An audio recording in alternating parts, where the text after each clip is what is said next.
Imagine if American Psycho had a baby with Logan Paul's Instagram livestream. That's Spree. It's a movie that desperately wants to be a commentary on social media obsession but ends up being a how-to guide for aspiring sociopath Uber drivers with DSLRs. Let's get into the chaotic, neon-filtered, internet brainrot story of a guy named Kurt Kunkel. Yes, that's his real name. He sounds like someone you'd meet in a sketchy Discord server. Kurt is a rideshare driver for a fictional app called Spree, which is basically Uber if it were run by a Discord mod who only wears fedoras. Kurt's goal in life isn't to be rich or loved. He just wants to be noticed. That's literally it. Not famous, not respected, just noticed. He has this whole thing called The Lesson, where he live streams his rides with hidden cameras and poisons his passengers. Yeah, that's the plan. He wants to go viral by murdering people on camera. Great start, right? A protagonist so irredeemable he makes Patrick Bateman look like a guidance counselor. But Spree isn't trying to make him sympathetic. It's making him cringe. This movie is basically one long TikTok made by a serial killer who vapes and uses #LiveLaughMurder. Let's talk about the cameras. Every inch of Kurt's car is rigged with GoPros, dash cams, body cams, selfie sticks, and phones, probably bought on sale at Radio Shack before it died. This guy has more surveillance than a casino. And somehow, none of his riders ever notice them. Not one person is like, "Hey, why is there a blinking red light in that cup holder?" They just hop in like it's a normal car and not a live streaming death trap. Realism? Not today.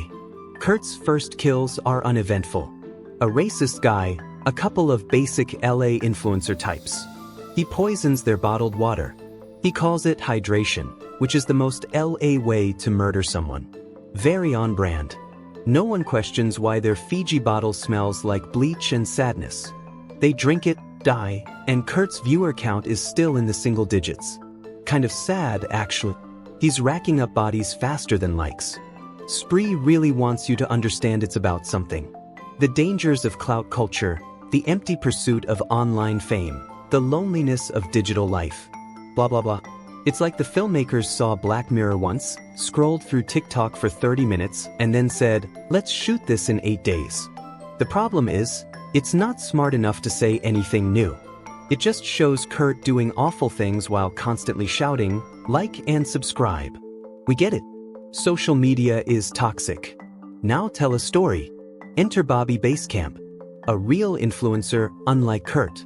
He's got followers, merch, a fake, positive energy brand, and is basically Logan Paul's dumber cousin. Kurt used to babysit him and is extremely bitter about it. You can smell the insecurity through the screen. Kurt crashes Bobby's livestream, tries to get clout, and Bobby mocks him in front of thousands. Kurt then murders him, of course. It's Spree. Nobody survives. It's like Final Destination, but everyone dies because they're annoying on Instagram. Now let's talk about the actual protagonist. Jessie Adams. A stand-up comedian with a modest following, some actual talent, and most importantly, a working moral compass. She's funny, skeptical, and not a total idiot, which already makes her the smartest character in the movie. Kurt picks her up early in the movie, tries to rope her into The Lesson, and she's immediately like, "This guy is off." She bails fast. Respect. But the movie's not done with her. Jessie is the foil to Kurt's desperation. She has authenticity. He has Redditor incel energy. Kurt's dad is a failed DJ who still thinks house music will make a comeback. Spoiler, it won't. He kicks Kurt out for being creepy and filming kids. It's weird that this is where he draws the line, considering he spends most of the movie shirtless in a tracksuit, drinking straight from a Smirnoff bottle. Of course, Kurt kills him too. But not before doing a rage selfie over the body and tagging it #NoMoreDeed. This is what we call tone whiplash. The movie wants us to laugh, but it also wants us to feel disturbed. Instead, I just feel like I need to clear my browser history. Jessie ends up going viral for a separate video, and this enrages Kurt.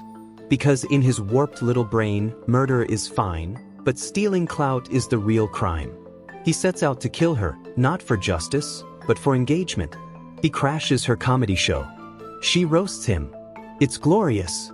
She does what no one else in the film could: make Kurt look like the joke he is. She's not afraid of him, just disgusted. But of course, things go sideways. Kurt somehow bluffs his way through multiple police interactions because plot armor is real and thick. He keeps pretending he's just a misunderstood content creator, and the cops are like, "Oh, okay. Go murder some more. Carry on." Eventually, Kurt drives through a party full of other influencers, live streaming every second of it. He thinks this is his moment, his masterpiece. But most people think it's staged. Because that's the world we live in now. You could get murdered on camera and someone in the comments would say, "Fake AF bro." Jessie figures out what Kurt's been doing and takes him head on. Literally. She runs over his car with a Hummer. In a better world, the movie would end here with a huge unsubscribe banner and Jessie holding a flamethrower. But no, we have to stretch things out. Kurt survives somehow. Of course he does. Apparently, murder clout gives you extra HP. In the finale, Kurt ends up in some abandoned warehouse, trying one last time to be noticed. Jessie shows up. They fight. And she finally ends his influencer career with a literal killing blow. Fitting. But the real kicker? The second Kurt dies, he becomes a legend. R.I.P. Kurt trends on Twitter. Reddit makes memes. TikTok tributes flood the app. People sell merch. In death, he got what he wanted: attention. Jessie becomes famous for taking him down. But she clearly hates every second of it, because she knows what it cost. The horror is real, but the comedy sometimes undercuts it. You're never sure if you should laugh, scream, or delete your Instagram account. One thing Spree does right is the way it's shot. Everything is from phone screens, live streams, dash cams. It's immersive, exhausting, claustrophobic. It's like watching a Twitch stream on bath salts. Very modern, very Gen Z, very, please make it stop. The editing is chaotic. Jump cuts, pop-up chats, emojis, sound effects. It's like the film itself has ADHD. But that's the point. Spree isn't trying to be cinematic. It's trying to feel like your brain after 8 hours on TikTok. Spree is messy, intentionally so. It's loud, dumb, terrifying, funny, confusing, and exhausting all at once. It tries to be a satire of social media culture, but ends up being just as shallow as the world it mocks. Is it a good movie? Depends. If you like horror comedy with a social message and a body count, maybe. If you're hoping for a smart critique of influencer culture, probably not. But one thing's for sure, you'll never look at Uber drivers the same way again. Or bottled water. Or hashtags. Spree didn't just beat the internet. It murdered it with a GoPro and a live stream. So that was Spree.